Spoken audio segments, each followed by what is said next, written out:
Happy Thursday, everybody, and welcome to the internet's favorite show about plastic surgery, health, and beauty. This is Nip Talk. On today's segments, first off, an update on the crazy story of a plastic surgeon that was charged with murder in the care of his patient. And then, Wall Street cashing in on plastic surgery. I couldn't believe this one. It's pretty interesting. And then finally, medical weight loss methods. The end of an era? We're going to talk about it, and it's all coming up right now. Live from Lincoln Center in the heart of the Dallas Metroplex, this is Nip Talk,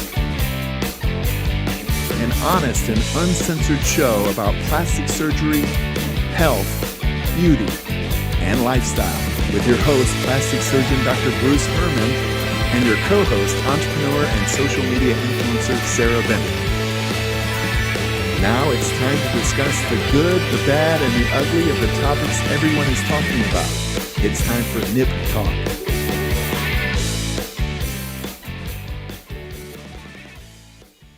Welcome back, everybody. Thank you guys so much for tuning in. We really do appreciate it. Please hit that like and subscribe button. Turn on those notifications.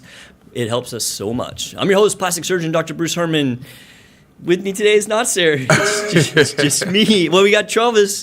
Hey, it's yeah. us. It's the boys. It's just a boys-only show today. I'll be trying to hold it down and do my best as I can, Sarah. Oh, man, you do a great job. Yeah, Sarah, it's Thursday, which is odd because we normally stream on Friday. I had some surgery conflicts tomorrow that I just didn't think I could make it for the show, and then so we rescheduled, and then Sarah had something pop up last minute. So we do have somebody on the YouTube. It's MDKU Dudes. Mia says hi. Oh, hey, what's up? Thanks so much for tuning in. You got questions? Throw them up there. Travis will ask them while we're going. 100%. So Travis, it's a big week next week. Is it going to be crazy, or is it going to be like? Is it going to be okay? I hope it's not too crazy. But 2024 has been crazy all year. Dude, this whole season with the election has been bonkers. Facts. I've been following it. Just I try to stay out of all that stuff. Of course. I'm really kind of like a middle of the road guy. So, but I find it interesting. Just it's almost like a reality show with all the crazy stuff that's 100%. Going on. I am glad though the reality show is coming to a season finale. I am too. I just hope it's. Whatever happens, I just hope it's calm. Sure. And I'm just worried people are going to go crazy no matter what happens. Hope is such a beautiful thing. I know, right? Hope is such a beautiful word thing. Well, I am glad it's about to come to an end. It's been interesting to follow it, but yeah, I'm ready for this to be done, man. Absolutely. It's like one of those shows that you get into and you're watching, and you're like, man, I just want to get through it. When's the last episode? 100%. 100%. All right, well, I guess we'll find out in a few days what happens. But all right, let's jump into some segments now. Travis, do you remember when we talked last year about the plastic surgeon that got charged with murder in the care of a patient? It was back in April. Sound kind of familiar. Yeah. So today we're going to do an update on this story of the plastic surgeon charged with murder of a patient. And as I said, this is an update to a story we did back in April of 2023. And I brought just a little clip of that episode, Trey, a little video. You think you can roll that for me? Of course. There is now another plastic surgeon charged with murder, and this one, man, it's crazy. It's different than the last one, and I think that's what makes this story so shocking. He's charged with murder in how he was treating a patient. This is about a patient who died under their care, and what makes that unusual is you usually would never see, a doctor charged with like crime for that. You can get charged with malpractice, but that's usually a civil case, not a criminal case. And the doctor's name is Carlos Chacon. I think I got a picture of him, Travis. Throw that up there if you would. That's him. I was like, this is not good. It gets worse. I mean, it just goes from bad to worse to worse to worse and worse. Yeah, so that was back in April of 2023, and it was a pretty unbelievable story back then. I'm just going to recap it for those who maybe not have heard about it. So it's a very tragic story. A girl named Megan Espinosa, 36-year-old, mother of two, died in 2018 during a breast augmentation surgery in San Diego. And of course, that's super unusual because in general, breast augmentation surgeries are, they're not super invasive. They're not like having, heart surgery or, working on your intestines where things can go really wrong. And so just the fact that she died during that surgery is just very unusual. And so the reason we're updating is because there's been some more information come out. And I think I have a picture of the people involved, just if people want to look it up. Yeah, so that's Megan Espinosa there on the left. She was unfortunately the victim. The nurse is Heather Vass, and then the surgeon, Dr. Chacon. And the reason I have all those people up there, we'll get to. So what basically went down with this story is she was having a breast augmentation in an office OR, which is something I'll bring up in a little bit. And so Dr. Chacon, the guy, instructed the nurse, Vass, to give her some medications. And so, there was no anesthesiologist there. It was strictly a nurse giving her medications. And this is information we didn't have last time. So they gave her fentanyl, Percocet, and ketamine. And man, those are some hardcore drugs. I mean, obviously you can give people very low dose, but giving 3 really strong medications like that to somebody without proper monitoring or the proper safety of like having an anesthesiologist around is potentially very dangerous. And, one of the big things about this and why it went to the level of crime is that nurse is not qualified to give those medications. And that's one of the big problems in this. So in addition to that, and this is also new information, the doctor instructed another teammate who is unnamed to inject local anesthesia into the breast. Well, this person was not qualified to do that. So you got, 2 people doing medical procedures that really aren't qualified to do them. And apparently this was not the first time. That nurse, Heather Vass, had done this apparently 100 times, where she was giving these really strong IV medications to patients, without the proper monitoring or proper support. And they had previous complications. Nobody had died, but now, that they dug into this, there was a lot of people saying, oh yeah, well, I went there and they gave me all these medications, and then, I couldn't wake up for like several days. Oh, wow. Yeah, pretty crazy stuff. So what apparently reportedly happened is after they gave the medications and Dr. Chacon started the surgery, like Miss Espinosa turned blue, which, even I'm sure is like a non-medical person, Trey. I mean, if somebody turns blue, right, Yeah. like that's not good. That's an immediate red flag. Yeah, that's immediately something is going wrong here. And so, but what ended up happening, according to the people in the OR, is he kept operating. So this lady turns blue, and nothing was really done about it. And then it just gets even worse. So during the procedure, he like leaves to go see patients, like to see consults. And one of the people in the OR apparently got really, concerned, and it's like, look, this lady's blue. Shouldn't we be like calling 911? And apparently, allegedly, the nurse said, no, we have to wait for the doctor. We have to wait for a doctor. Well, apparently 20 minutes goes by where this lady's blue on the table, and the doctor's gone. And so he comes back and sees her, and instead of calling 911, this guy starts calling anesthesiologist friends on the phone, and he's like describing what's happening to this lady, and like, what do I do? And like the first guy is like, you need to call 911 like right now, right? Which he doesn't do. He's calling around trying to figure out what to do. I mean, I guess he's like panicking. At the meantime, like a lot of time's gone by, the husband's calling in and they're saying, oh, she's doing fine, like there's no problems. So like a total of 3 hours go by from when she turned blue to when he finally calls 911. Allegedly when he talked to 911, he downplayed what was happening. He didn't really tell him the truth. So long story short, they take her to the hospital, and she ends up dying, a little bit time later. And, we didn't have all that information when we were talking about it. And, I was talking about how unusual it is for a doctor to be charged with murder. Normally when patients have bad outcomes or even patient deaths, there's not enough negligence to really for there to be a crime, and so it ends up being a civil case, right? It's a malpractice case. So they charged this guy with murder, and they charged the nurse as well. And what ended up happening, and this is why I hit the news, is they took a plea deal.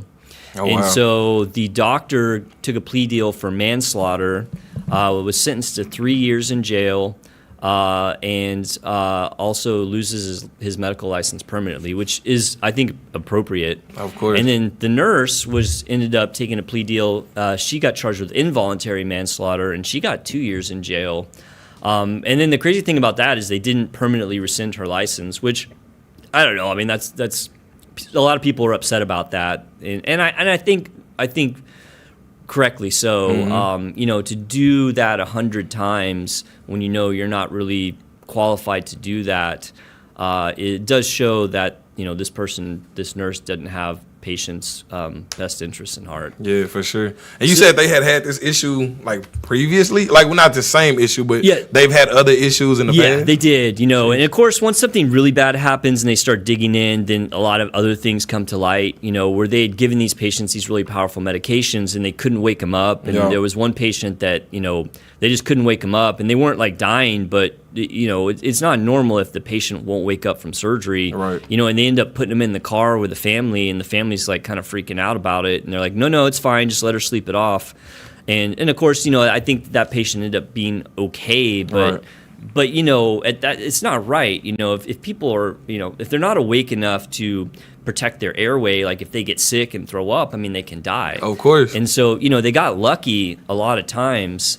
So with something like that, like is there? I know normally like the board investigates those issues. I guess do they have like the option to suspend a license? Or yeah, and we them talked about that last time. Is that they at the time that we did our segment in April, they hadn't suspended this guy's license, which I was really shocked about, because even we didn't have near as much information last April when we talked about this as we do now, but there was still a lot of really bad information.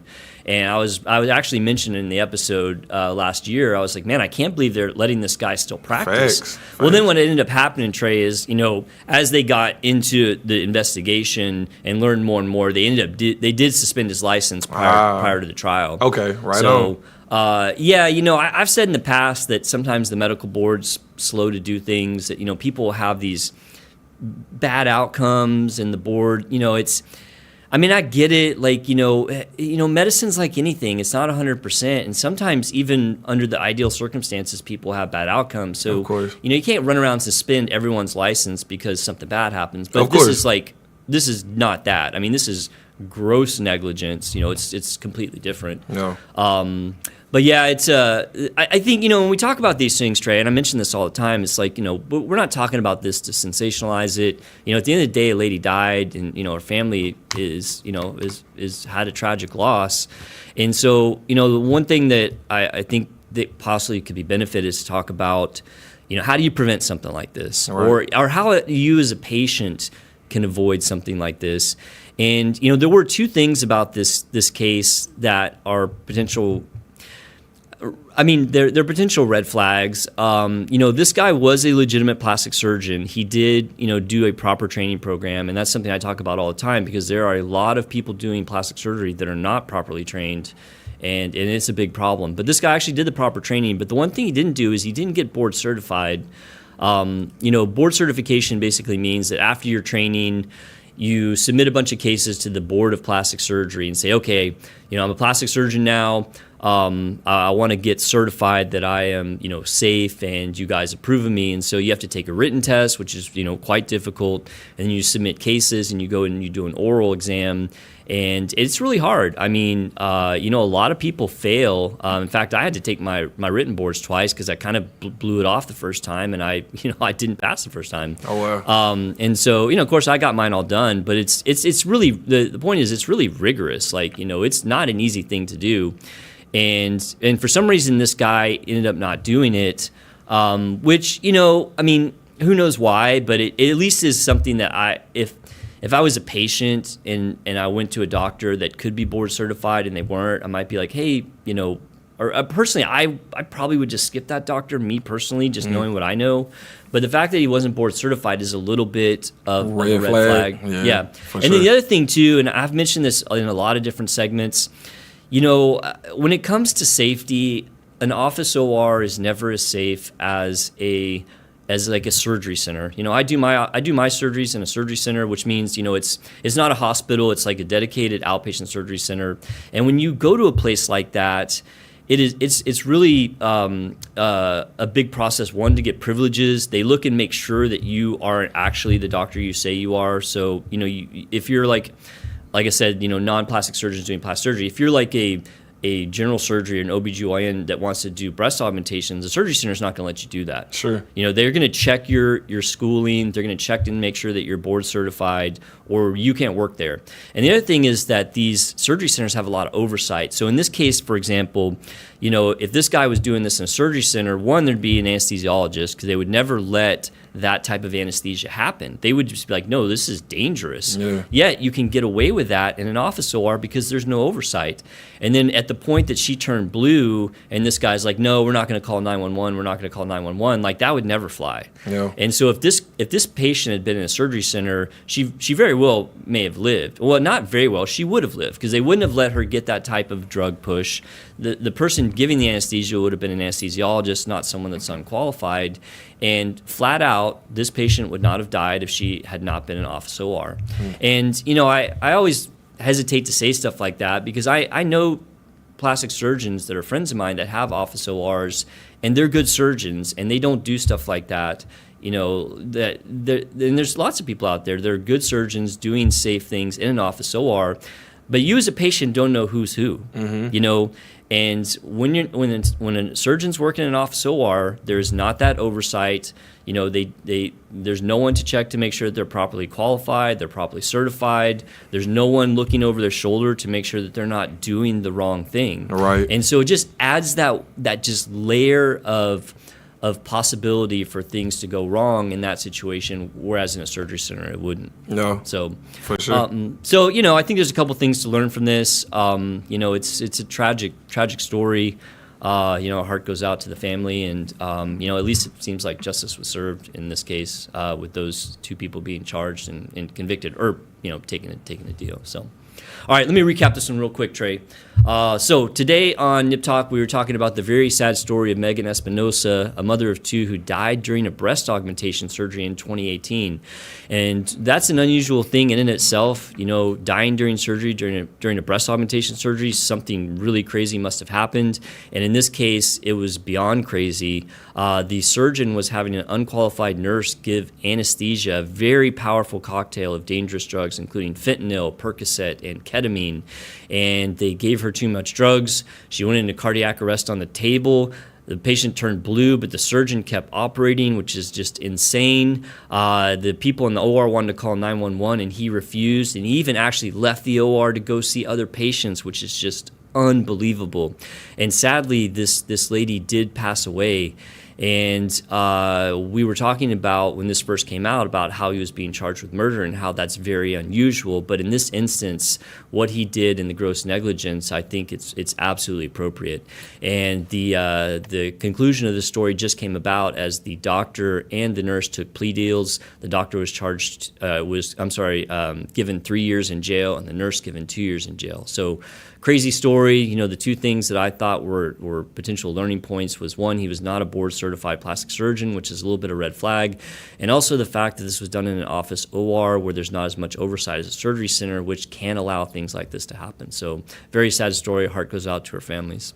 100%. All right, let's move on. This was a really interesting one, Trey. I'm always looking, when I'm doing segments, I'm just kind of looking through the news because, I like to talk about things that everyone's talking about. And I found an article that was talking about Wall Street cashing in on plastic surgery.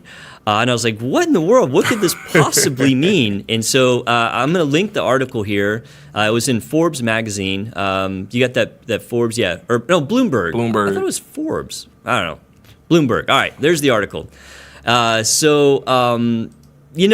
have to say, and the reason that this is happening, I think, is partly due to the, things have gotten more expensive, right, Trey? Have you seen it? 100%. No. Inflation is yeah, for sure. Dude, everything is so expensive. I don't know how people are getting by because, obviously, me and my wife are both doctors. We're not, doing too bad. And I'm looking at, buying stuff. I'm like, dang, this is expensive. 100%. I saw a meme the other day. It said, Black Friday is right around the corner. Everybody has flat screens. How about you put groceries on sale? I know, right? Yeah. Dude, it's like you buy a bag of chips, it's like $6. I'm just like, and it's half full. That's like insane. I know, right? And it's like half air. Crazy stuff. Well, it's funny, I've heard people talk about inflation in the past. I never really thought it would hit plastic surgery, but I'll tell you, man, in the past 4 years, the price of plastic surgery has dramatically gone up. You know, wow. I've seen it in my practice because, you know, the fees to use the OR since 2020 have gone up, at least for me, like 90%, which is a crazy number. Like that's an enormous amount. And part of it too, to be fair to the surgery center I work at, is like their prices were pretty cheap. And so I think they kind of are like, oh, we just need to reevaluate it. But Sure. 90% increase in the OR fees. Our fees had to go up because our bills are getting more expensive. So our fees went up about 25%, as did anesthesiologists. And so, you know, suddenly plastic surgery, which, you know, I mean, back when I started, we were doing like breast augmentations for like $4,000. You know, now they're like 8,000 and change. It's double. I mean, they've really gone up a lot. And so it's like, you know, if you want to go have plastic surgery, you might find that there's a sticker shock, right? I mean, you go in, you're like, oh, I just want to get this procedure done, and you're looking at this thing, and it's like it's almost like you're buying a car. I mean, except now cars are like $50,000. Absolutely, like, even I for don't a know how used people car. buy cars. Facts. I mean, I'm going to drive my truck forever because I can't afford to buy a new truck. Facts. So it's like, okay, right. So you're gonna go have plastic surgery. Well, how do you pay for this? Well, I mean, there's some people out there that have savings. You know, like they got their rainy day fund, and so they pay for it. Some people use credit cards. Some people get like personal loans, and then occasionally some plastic surgeons will do in-house financing, but that's pretty rare.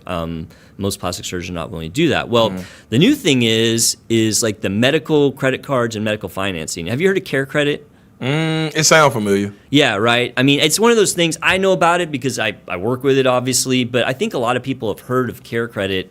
So Care Credit is basically a medical-only type credit card. And it's kind of like, you know, have you ever gone to like Best Buy and you want to buy a TV, but you don't want to pay for it all, and so you get the Best Buy credit card? Absolutely. Yeah, okay, 100%. I had that too, man. 100%. I used to work at Best Buy. I used to give them out all the time. Oh, you used to work at Best Buy? I did. Dude, I used to love, I mean, prior to the days of like now you buy all your crap online, I mean, I lived at Best Buy. 100%. I'm like a tech nerd, and I was just like, what's Best Buy got this week? I gotta go check it out.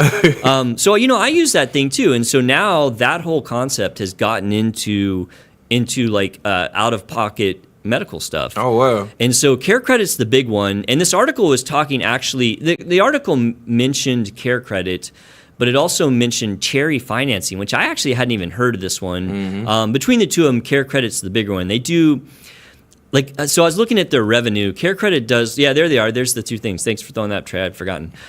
Care Credit revenue annual is around $1 billion. Like, that's their revenue, not how many loans they put out. Jeez. Which means that they're doing huge number. Like, if they're generating $1 billion, like, they're loaning many, many billions. Cherry's a little bit smaller. It does about $140 million in revenue a year.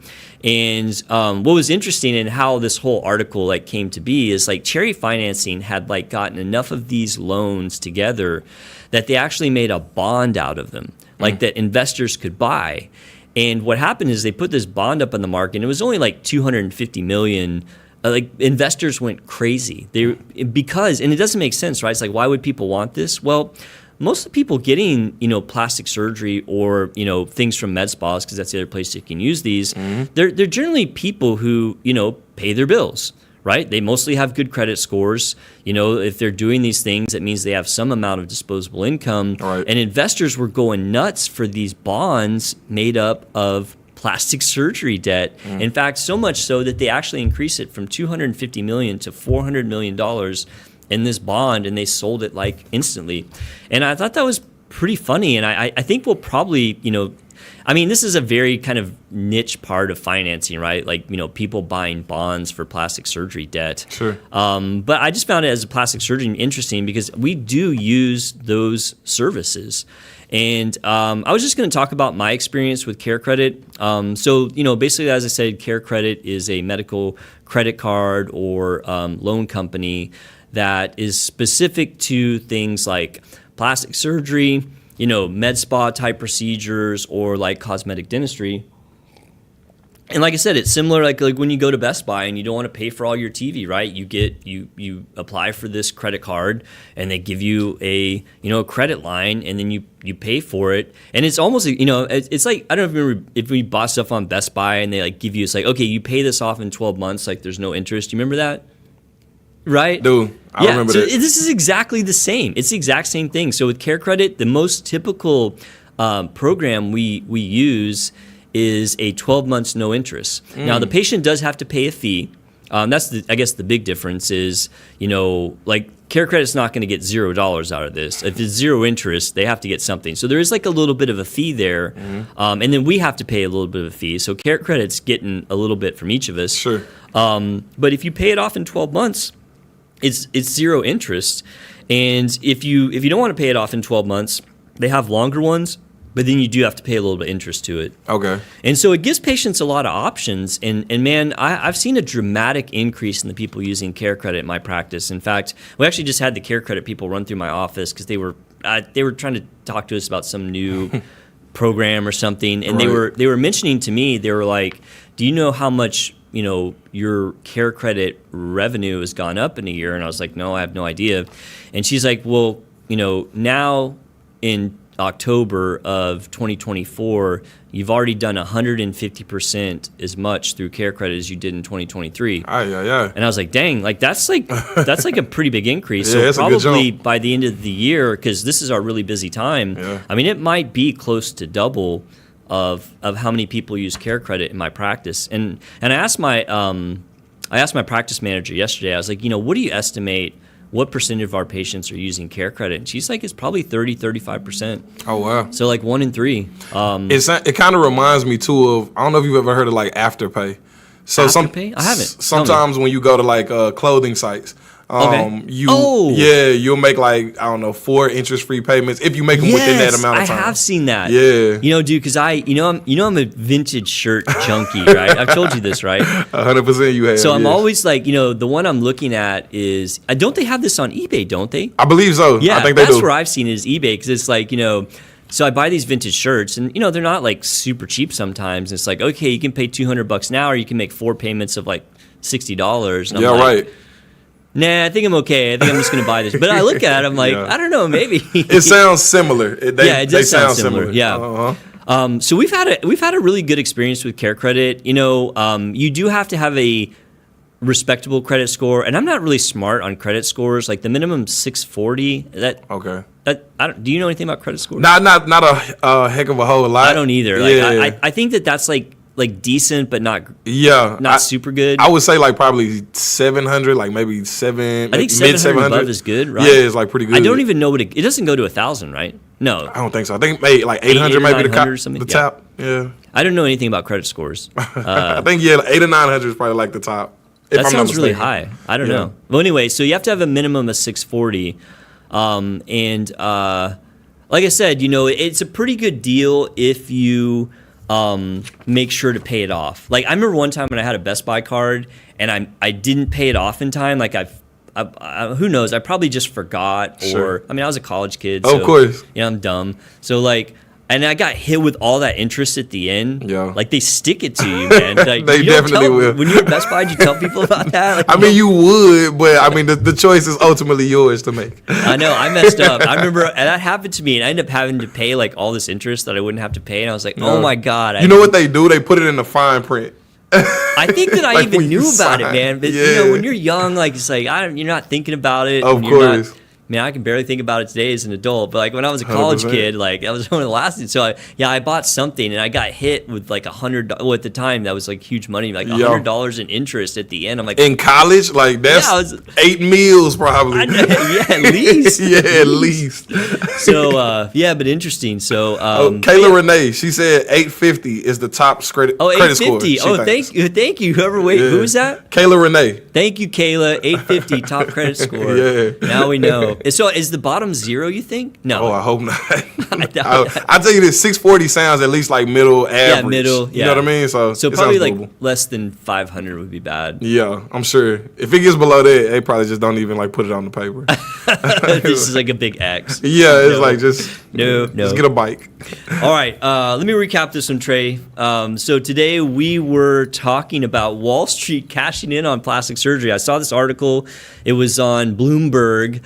And I was like, what in the world? Wall Street cashing on plastic surgery? What does that even mean? So what's happening is companies such as the big one being Care Credit, but in this particular instance, Cherry Financing, are taking plastic surgery and out-of-pocket medical debt and rolling it into bonds, and Wall Street is jumping on these because the people who are getting these loans for plastic surgery are people who generally pay their bills, and they consider it very low risk. And so, Wall Street jumping into the bond market for plastic surgery debt. And I do have some experience with this. We do use Care Credit in our office.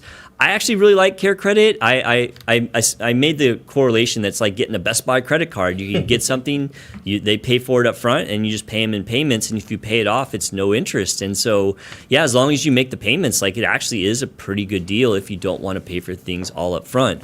It does require a decent credit score for Care Credit. I think 640 is the minimum. But we've had a great experience with it in our office. And in fact, I was mentioning that in October of this year, we've already done 150% more through Care Credit than we did for the entirety of 2023. So we've had a good experience with it. If you're thinking about doing plastic surgery and you don't want to pay for it up front, I do like Care Credit. I've heard cherry financing is pretty good. But of course, you want to make sure that it's within your budget. Definitely plastic surgery is not something that you want to, break the bank or put yourself in financial, constraints about. So, but interesting story. Wall Street cashed in on plastic surgery. Who would have thunk it? I like it. Crazy stuff. I like it, though. All right, let's hit our last segment, Trey. Let's do it. This is one we've talked about a time or two.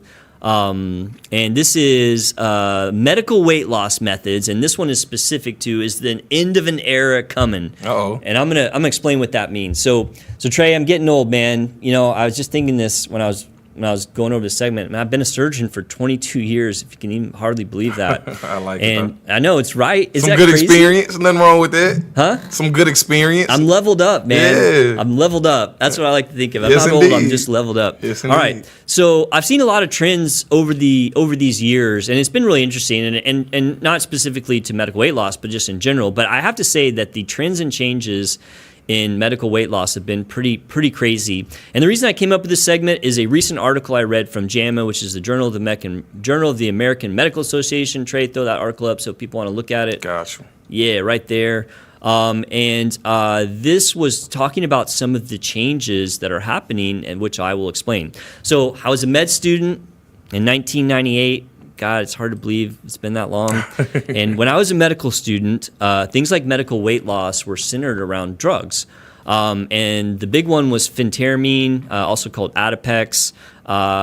In fact, throw up that pic, Trey. It's from Time Magazine in 1996, and it's talking about this new weight loss drug. Is it up there? Yeah, the hot new diet pill, Redux, which Redux was just kind of a form of phentermine. It was kind of the hot thing was to take these appetite suppressants. But the crazy thing about, do you know what phentermine was, Trey? I do not. I'm not expecting you to know, but have you ever heard? No, I do not. Is it similar to like hydroxycut? Like that type of stuff? No, that's something different. Okay, it's These different. are actually amphetamines. Oh, really? Like, in the class of like Breaking Bad methamphetamine. Like, these are like versions of that they're giving to people. That's legal? Yes. Oh, no. I know, right? Well, it's a very low dose, right? So Okay, you're not getting necessarily high off this stuff, but like the effects are the same. Oh, no. And one of the things it does is it dramatically suppresses your appetite. Like, you're just not hungry. Right. And it actually works pretty good. In fact, phentermine is still around. It's much lower doses these days. And of course, it's regulated very heavily by the DEA. And like, as a doctor, you have to really consult with your patients that, hey, these things are not necessarily great for you. And if you're going to take them, you only want to take them for a short time. Yeah. Back in the 90s, they had these kind of more dangerous combinations. Did you ever hear of Fen-Phen? No. So Fen-Phen was a combo drug. And the problem was when you comboed Fen-Phen, so Fen-Phen was a combo of phentermine and another drug, which off the top of my head, I can't remember. I didn't write down the name. It's got some long name. Yeah. And the problem was when you combine them together, it was very harmful, and it caused pulmonary hypertension and heart valve disease. And people were like actually dying from this. Yeah. And so there was like this big, scandal about Fen-Phen. They took it off the market. So like, these medical drugs to lose weight were they worked, but they had these downsides, right? Sure, absolutely. That's a pretty big downside. Yeah, that's a pretty big downside, right? Yes, indeed. So fast forward to 2002 when I became a surgery resident. At that point, the weight loss surgeries, which were a thing in the 90s, but they were brand new. But in 2002, when I began surgery residency, these weight loss surgeries were hitting full stride. They were becoming insanely popular. And surgeries like the lap band, which I have a picture of that. Throw that next pic up, Trey, if you would. So lap band is just kind of what it sounds. Lap means laparoscopically placed, and the band is a band that went around the top of the stomach, and it had this inflatable port. And so you put the band in, and then you gradually put fluid into this port. So the port's put underneath your skin. So you can inflate this band by putting a needle through the skin. And what it does is it kind of constricts the stomach and makes a pouch there at the top. So it makes your stomach a lot smaller, and that results in you not eating as much. And man, I did a ton of these surgeries. Like, I wasn't like the primary surgeon. I was just the resident. You know, I was helping the attending surgeon do these, but I did probably hundreds of these things. Well, come to find out that not an insignificant number of people, when they have this band on their stomach, actually get like problems with their stomach where the band can erode into the stomach. Oh, wow. Yeah, that's a problem. And so it wasn't like a huge percentage, but it was enough that these surgeries quickly fell out of favor. And when I say quickly, it took a few years to kind of figure out what was going on. Yeah. But there was enough people that had like these really serious problems that the lap band went away. Now, lap band, I do remember that surgery. You remember that? I remember when it was like really popular. Yeah, it was popular for years. Yeah, like, it wasn't like absolutely. it came out and then it was gone. Like, it was popular for a while.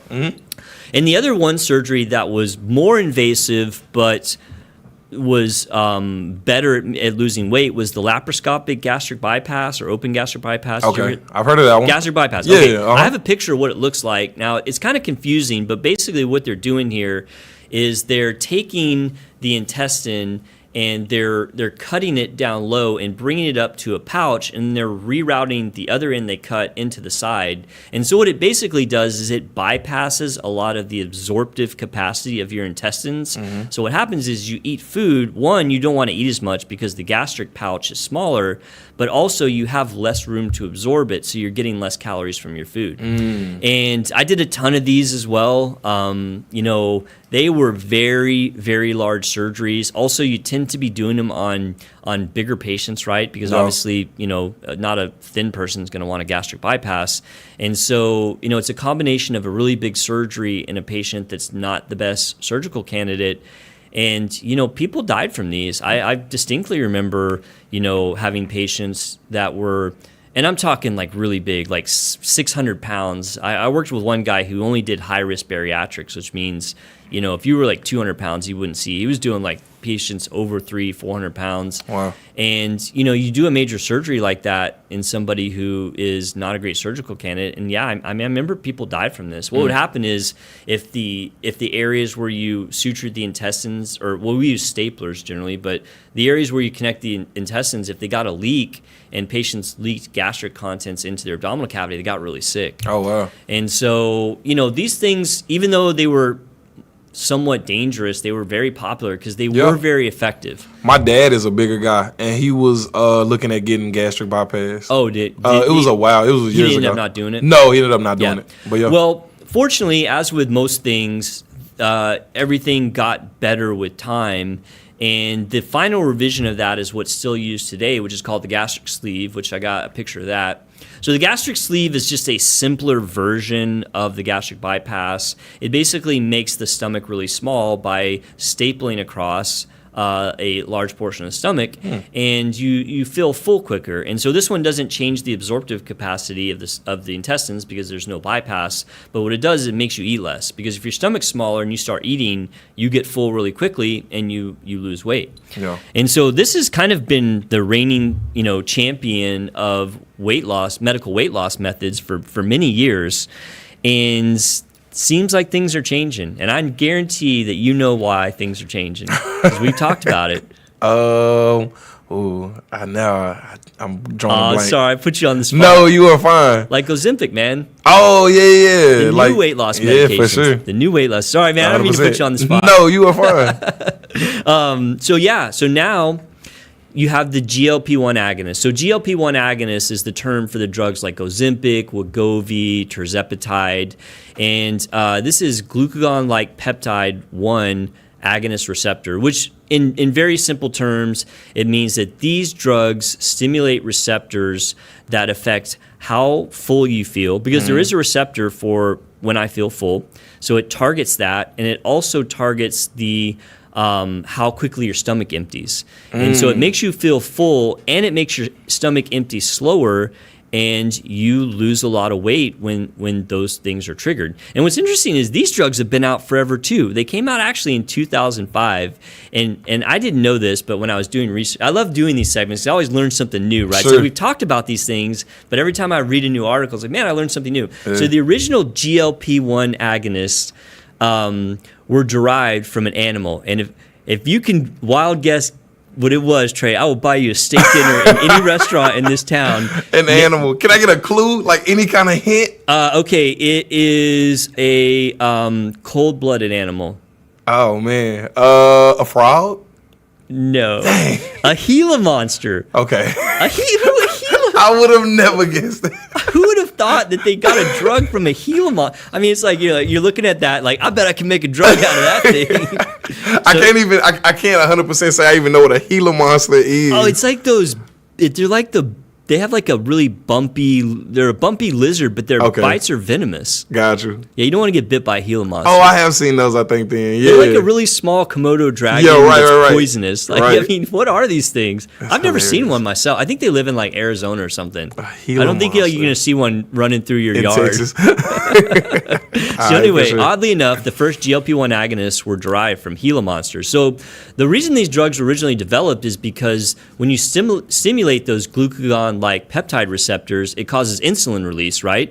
So as insulin goes up, blood sugar goes down. So these drugs were actually derived to treat diabetes, is what they were designed for. Right. But what's interesting, and this happens, the other drug that this happened to is Viagra. Viagra was not created to help people get erections. I did not know It was that. created as like a heart medication or blood pressure medication. And one of the side effects is people were getting these like erections. Like people that couldn't get erections, they're like, whoa, wait a second. Oh, and so wow. it became much popular as a, basically an erection medication as what it was originally designed for. And glucagon-like peptide receptor agonists are the same thing, I think. wow. I think that they're...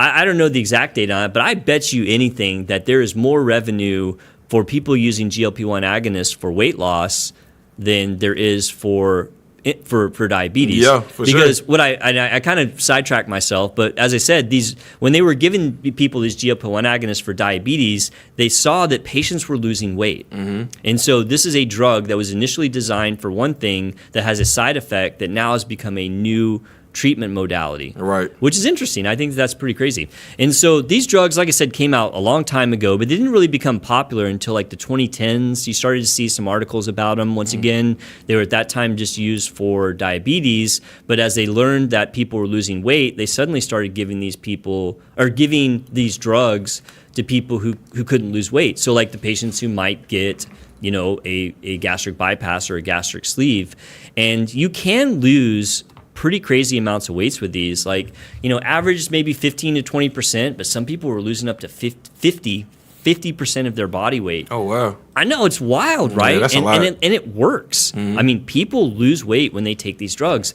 And even better, these medications really have pretty minimal side effects. Like some of the side effects they list are nausea, vomiting, diarrhea, constipation, abdominal pain. But they're pretty mild, and they tend to go away. And we actually offer the GLP-1 agonists in my office. It's very common now. People are getting the compounded versions of these, so they're much cheaper. And we have not had but one patient stop taking it due to side effects. Oh, wow. And this person just like, if they'd have pushed through, they probably would have been fine, but they just didn't like the feeling of being nauseous and they stopped. Sure. But everyone else has been able to take these drugs. The other thing, we're not seeing like any major complications from these drugs. Not when I say we, not like me and my personal practice, but like the entirety of the medical community. Like, because people are doing a lot of research now into these medications because so many people are taking them for weight loss. Of course. And all these studies are coming out, and they're not seeing anything Detrimental. anything majorly bad. Yeah. We talked about Kate Moss's sister. Yeah, she had a problem with it, but she got hers off the street. She got Right. it from a friend, and she was taking like twice the dosage. And it wasn't like prescribed to her. Yeah, right. directly, I mean, yeah. obviously, if you take something that's not properly prescribed, it could be problematic. We do have a question. Oh, yeah. Somebody asked, could Dexedrine be used as a weight loss pill? Dexedrine? I'm not familiar. Isn't that like an antihistamine? I'm not sure. I'm not sure either. I'd have to Google it. You'll have to forgive me. I know a lot of medications. That's not one I'm super familiar with. Yeah. Dexedrine, I've heard of it. I think Dexedrine's like antihistamine or anti-allergy, maybe. Maybe. I'm not sure. So yeah, I'll look that one up. I would say that if something could be used for weight loss medication, it's probably already being used for weight loss medication. So my guess is probably no. Yeah. But I'm not 100% on that one. So don't quote me on that. Right on. But yeah, so this study, and this is the whole, the whole focus of this segment is this article that came out of Harvard, which is the one that we posted there at the beginning, had some really interesting data. So from 22 to 23, so the years 2022, 2023, the number of weight loss surgeries dropped precipitously. There was a 26% decrease from year to year in weight loss surgeries. At the same time, there was a 135% increase in the number of people taking GLP1 agonists. Wow. And that's why I think that maybe we are at the end of an era. Wow. You know, gastric sleeves kind of reigned supreme for a long time as the best weight loss, medical weight loss method. Of course, always I think the best is diet and exercise. Sure. If you can lose weight on your own, that's obviously better than taking a medication or having surgery. But as we all realize, not everyone can do that. Right. True. And being heavier, whether it be for your own just kind of personal wanting to be the best version of yourself, or, more importantly, the medical problems that can come along with that, losing weight is something that is generally a good idea for a lot of people. And so I've talked a lot about these GLP-1 agonists. I am a fan of them. People can lose weight on them that couldn't lose weight otherwise, and the side effects and complications are pretty minimal. And then also we did a study. Remember that, or we did a segment because there was a study that came out that showed for people who are obese, if you take these GLP-1 agonists, there was a 77% decrease in mortality versus those who aren't. Remember we did that like a month or two ago? I do. So now it's that. like you're getting these studies that just show these great health benefits. People are losing weight and there's not a lot of side effects. I mean, I think you're going to see less and less people getting weight loss surgery. The end of an era. Huh? The end of an era. Yes, Man, I've seen indeed. 2 eras. How many eras am I going to see end before? What's going to replace the GLP-1s where I'm like, I can't believe the GLP-1s are going away. But I will say this, the eras nowadays, they last so much shorter. Yeah, they do, right? Like, it's so something much new. shorter. And the next thing it's going to be is you're going to wave a wand over you, and it's going to just make your metabolism speed up, and then you're going to lose weight. Right. And you'll be like, I can't believe it. It's crazy.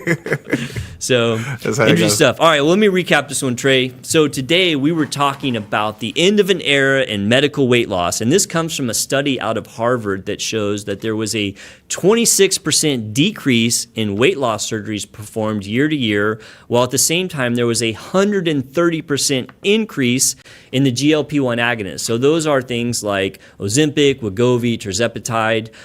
We've talked about these medications a lot on this show because everyone is talking about them. I am a fan of these medications. I'm not paid by the company. I don't make a lot of money like giving these drugs out, but just looking at how effective they are for letting people lose weight that otherwise couldn't lose the weight, they are super effective. Also, they have a pretty good safety profile. Mild side effects are not super uncommon, but they're generally short-lived and pretty mild, meaning if you keep taking it, they go away. Big problems, we're not really seeing them, but what we are seeing now that there's so much data coming out is huge health benefits. For patients who are obese that take these medications, they have a 77% decrease of sudden mortality or death versus the same group of patients that are not taking them. I am a fan of these drugs. I think that it should be noted there are one big difference between these and surgeries. When you stop taking these medications, you can have a rebound weight gain if you don't change your lifestyle a bit. But that's the same thing if you lose the weight with diet and exercise. If you quit doing the things that were helping you lose the weight or don't change your lifestyle, you can gain the weight back, as opposed to surgery where those are a more permanent fix. So I do think that we are going to see less and less weight loss surgeries happening as people continue to take these medications. And we will continue to look at the research on this to make sure that they're safe. But so far, all the data looks good. Right on. All right. Trey, Love it. I want to thank you for help carrying me. Nobody wants to see just me up here talking. I appreciate you weighing in. No, you did a great asking job. the questions on there. Thank you personally. You did a great job, and you bring some really good knowledge. Yeah, every single week. I'll be glad to get Sarah back. It's nice to have her in here. There's almost too much testosterone. We need some estrogen in this room. Hopefully we made her proud, though. I think we did. I bet we did. All right. Thank you guys so much for tuning in. We really do appreciate it. Please leave us a comment if you have anything you want us to talk about on the next episode of Nip Talk. Bye. Bye.